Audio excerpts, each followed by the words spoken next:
Good morning students.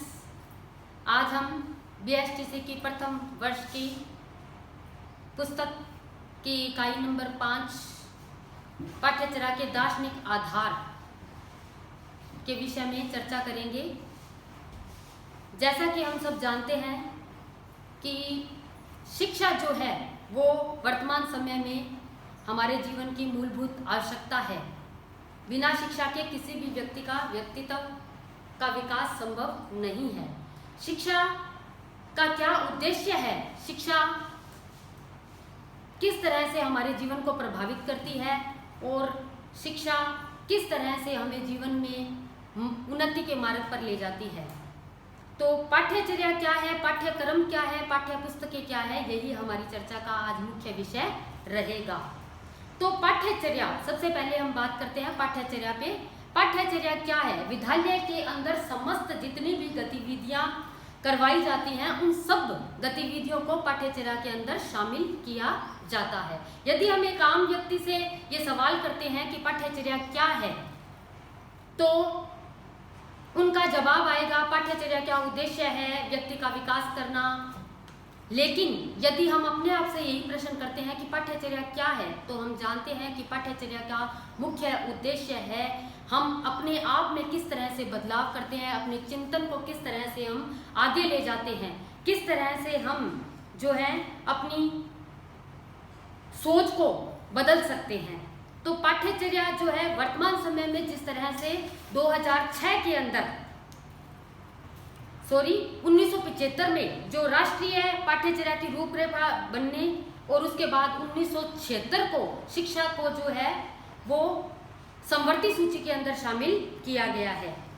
तो जो प्राचीन काल था उसके अंदर पाठ्यचर्या से संबंधित कुछ भ्रांतियां फैली हुई थी, लेकिन वर्तमान समय के अंदर जो है वो पाठ्यचर्या से संबंधित इन भ्रांतियों को दूर किया गया है और इस पाठ्यचर्या को जो है शिक्षण अधिगम की प्रक्रिया से मुख्य रूप से जोड़ा गया है। पाठ्यक्रम और पाठ्य पुस्तकें ये आज हमारी चर्चा का मुख्य विषय रहेंगी। पाठ्यक्रम को पाठ्यचर्या से जोड़ा जा सकता है, अर्थात जैसा कि मैं आपको यहाँ दिखा रही हूं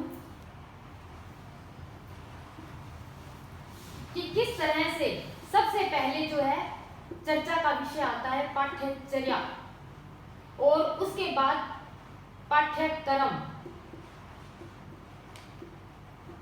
और उसके बाद पाठ्य पुस्तक। अर्थात पाठ्यक्रम को पाठ्यचर्या के अंदर शामिल किया जा सकता है, लेकिन पाठ्यचर्या को पाठ्यक्रम के अंदर शामिल नहीं किया जा सकता। पाठ्यक्रम को पाठ्यचर्या में शामिल किया जा सकता है, लेकिन पाठ्यचर्या को पाठ्यक्रम में शामिल नहीं किया जा सकता। तो पाठ्यचर्या क्या है? विद्यालय में समस्त गतिविधियां, जितनी भी गतिविधियों को संचालित किया जाता है उन सभी को पाठ्यचर्या के अंदर शामिल किया जा सकता है। अब पाठ्यचर्या यानी कि हमने एक रूपरेखा तैयार कर ली कि हमारे पास एक विद्यालय है, उसके अंदर शिक्षण ग्रहण करने के लिए विद्यार्थी आ रहे हैं, तो वो पाठ्यचर्या का हिस्सा बन गई। लेकिन उसके बाद की जो गतिविधि है वो है पाठ्यक्रम, अर्थात कुछ पाठ्यक्रम होना चाहिए जिसके तहत जो विद्यार्थी हमारे पास आ रहे हैं उनको हम किस तरह की शिक्षा हमें प्रदान करनी है। विद्यार्थी भी हमारे पास आ गए हैं, ठीक है, हमने पाठ्यक्रम भी जैसा कि निर्धारित किया गया है, तो हमने पाठ्यक्रम भी जो है शिक्षा नीति के अनुसार 1975 की जो राष्ट्रीय पाठ्यक्रम की रूपरेखा तैयार की गई है उसके अंदर हमारा जो पाठ्यक्रम है वो भी तैयार है। तो हमने पाठ्यक्रम भी हमारे पास तैयार है, लेकिन पाठ्यक्रम तैयार होने के बाद भी जो है क्या हमारा जो मूल किस विषय के ऊपर जो है हम अपने आप को फोकस करें, जिससे जो है एक निर्धारित समय के अंदर जो है हम शिक्षा को ग्रहण कर सकें, ठीक है। तो उसके लिए किस चीज की आवश्यकता पड़ेगी? उसके लिए मूल रूप से आवश्यकता पड़ेगी पाठ्य पुस्तकों की आवश्यकता पड़ेगी। उन्हीं पाठ्य पुस्तकों के अकॉर्डिंग हम विद्यार्थी को जो है वो शिक्षण की क्रिया को आगे बढ़ाएंगे और जिस तरह से स्कूल की, कॉलेज की जो टाइमिंग होती है उसमें जो पुस्तकें डिवाइडेशन होती हैं और उन पुस्तकों के डिवाइडेशन के अकॉर्डिंग जो है समय समय पर जो है क्लास लगती हैं, जैसे 45 मिनट का, 30 मिनट का, इस तरह से जो है उन पाठ्य पुस्तकों को एक निर्धारित समय निर्धारित किया जाता है और उस निर्धारित समय के अकॉर्डिंग उन पाठ्य पुस्तकों का सिलेबस जो है वो करवाया जाता है। तो पाठ्य पुस्तकें चयनित की जाती है, जो हमारा मूलभूत जो पाठ्यचर्या की इकाई है, पाठ्यचर्या की इकाई पाठ्यक्रम की इकाई जो है, पाठ्यक्रम का आधार जो है वो क्या है, पाठ्य पुस्तकें हैं। तो अब इसका उद्देश्य क्या है, क्या उद्देश्य है जिसके कारण पाठ्यचर्या, पाठ्यक्रम और पाठ्य पुस्तकों को जो है वो निर्धारित किया जाता है। तो राष्ट्रीय पाठ्यचर्या की रूपरेखा 2005 के अनुसार संवैधानिक मूल्यों पर आधारित एक धर्मनिरपेक्ष, समतामूलक और बहुलवादी समाज के आदर्श से प्रेरणा लेते हुए शिक्षा के कुछ व्यापक उद्देश्य भी चिन्हित किए गए हैं और वो उद्देश्य इस प्रकार हैं। जैसे नंबर 1 है विचार और कर्म की स्वतंत्रता, विचार और कर्म की स्वतंत्रता।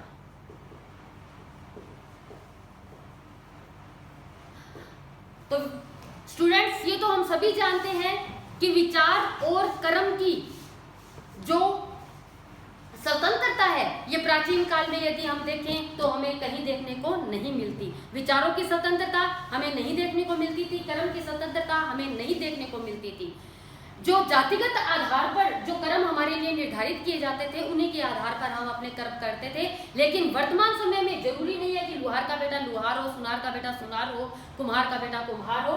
आज हम अपना जो है कर्म अपने इसी शिक्षा के बलबूते पर जो है अपने कर्म का निर्धारण कर सकते हैं और किसी भी विषय पर जो है अपने विचार, अपने मत प्रस्तुत कर सकते हैं। लेकिन यदि हमारे पास शिक्षा नहीं है, यदि हमने शिक्षा ग्रहण नहीं की है, तो विचारों की स्वतंत्रता हमारे अंदर नहीं आ सकती। हमारे विचार जो होंगे वो कुंठित होंगे, वो जो है हमारे जो विचार होंगे वो प्राचीन प्रवृत्तियों के आधार पर, प्राचीन घटनाओं के आधार पर आधारित होंगे। लेकिन नवीन हमारे अंदर जो विचार आते हैं वो शिक्षा के माध्यम से ही आते हैं।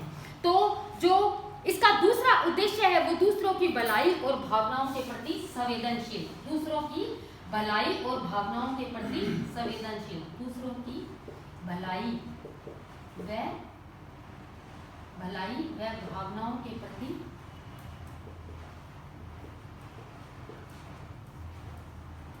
संवेदनशील। तो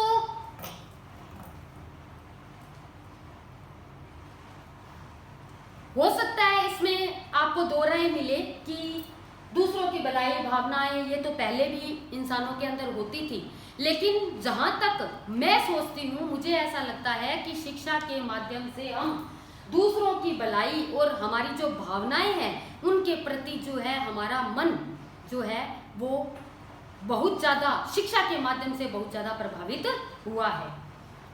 देखो आज का दौर, जैसे कि वर्तमान समय में कोरोना एक महामारी के रूप में पूरे विश्व के अंदर फैल चुका है, तो किस तरह से पूरा विश्व एकजुट होकर इस महामारी से लड़ने के लिए तैयारी कर रहा है, किस तरह से आज पूरा भारत जो है विश्व का गुरु बना हुआ है और दूसरों की भलाई करने के लिए किस तरह से वो मेडिसिन सप्लाई कर रहा है, ठीक है। और यदि हम अपने अपने क्षेत्र के अंदर ध्यान दें तो हमें ये देखने को मिलेगा कि जो आम जनता है, हमारी जो गरीब जनता है, उनके लिए जो है वो किस तरह से शिक्षित व्यक्ति एकत्रित होकर, एकजुट होकर धन जुटा रहे हैं और उनकी मदद की जा रही है, उनको राशन आवंटित किया जा रहा है। हमारे मन में एक संवेदना है कि जो सक्षम लोग हैं वो तो जी सकते हैं, लेकिन जो लोग सक्षम नहीं है इस समय में, जो मजदूर हैं, खेतीहार लोग हैं जिनका काम बिल्कुल बंद हो चुका है, वो लोग क्या करेंगे। तो जो सक्षम लोग हैं उनके मन में कहीं ना कहीं विचारों के अंदर भावनाएं, ये जो संवेदनशीलता है कि नहीं हमें दूसरों की मदद करनी चाहिए, तो ये इस तरह का जो भाव उत्पन्न होता है हमारे मन के अंदर, वो केवल शिक्षा के माध्यम से ही उत्पन्न होता है। नई स्थितियों के लचीलेपन और रचनात्मक के तरीकों का सामना करना, तीसरा जो उद्देश्य वो उद्देश्य क्या है? नई रचना, नई रचनाएं और घटनाओं के प्रति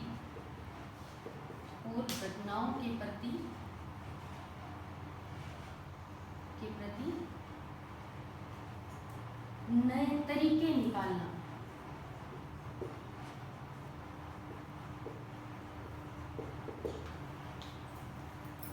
तो सभी जानते हैं हम कि किस तरह से जो है वो जीवन के अंदर प्रत्येक दिन एक जैसा नहीं होता। जीवन के अंदर हर दिन हमें कुछ नई चुनौतियों का सामना करना पड़ता है। इन चुनौतियों का सामना हम किस तरह से कर सकते हैं, ये सिर्फ और एकमात्र जो है हमें शिक्षा ही बताती है कि हमें नई और गंभीर चुनौतियों का सामना किस तरह से करना है। उन नई घटनाओं के प्रति हमें जो है किस तरह से अपने विचारों को परिवर्तित करना है और कौन सा हमें नया मार्ग निकलना है जिससे उस चुनौती का हम आसानी से सामना कर सकें। नेक्स्ट जो हमारा विषय है, हमारा जो उद्देश्य है वो है लोकतांत्रिक प्रक्रिया में भागीदारी की प्रवृत्ति। लोकतांत्रिक प्रक्रिया में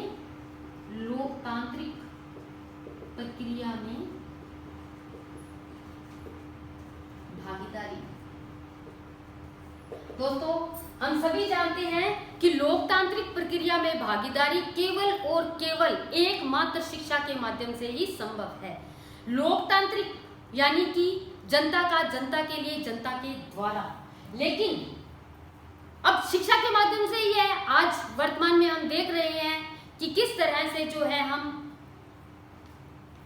डिजिटल प्रक्रिया से जुड़ गए हैं। आज विश्व के अंदर, पूरे विश्व के अंदर कहीं भी कोई भी घटना घटित हो रही है तो आम आदमी उस घटना से जो है वो वंचित नहीं रह सकता और उस घटना के ऊपर हम अपने विचार भी व्यक्त करते हैं। हमारे खुद के देश के अंदर हमारी सरकार है, शासन है, सत्ता है, उसका संचालन किस प्रकार से हो रहा है, जो लोक कल्याण के लिए जो पैसा आ रहा है वो पैसा किस तरह से यूज हो रहा है, उसको कैसे यूज किया जा रहा है, क्या घोटाले हो रहे हैं, और जो सामग्री निर्माण प्रक्रिया के अंदर जो सामग्री यूज की जा रही है वो सामग्री किस तरह की है। अगर वो घटिया स्तर की सामग्री है तो हम उसका विरोध करते हैं। ठीक है, तो इस तरह से लोकतांत्रिक प्रक्रिया के अंदर जो है वो हमारी भागीदारी शिक्षा के माध्यम से ही संभव है। नेक्स्ट जो उद्देश्य है वो है आर्थिक प्रक्रियाएं और सामाजिक बदलाव में योगदान।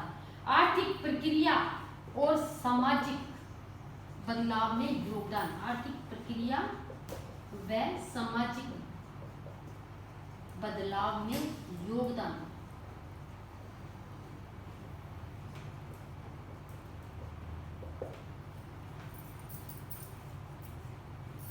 तो दोस्तों आर्थिक प्रक्रिया, जैसा भारतवर्ष के रूप में भारत के साथ यदि हम चले तो हम क्या देखेंगे कि जो हमारी आर्थिक प्रक्रिया थी मूल रूप से हम खेती से ही जुड़े हुए थे।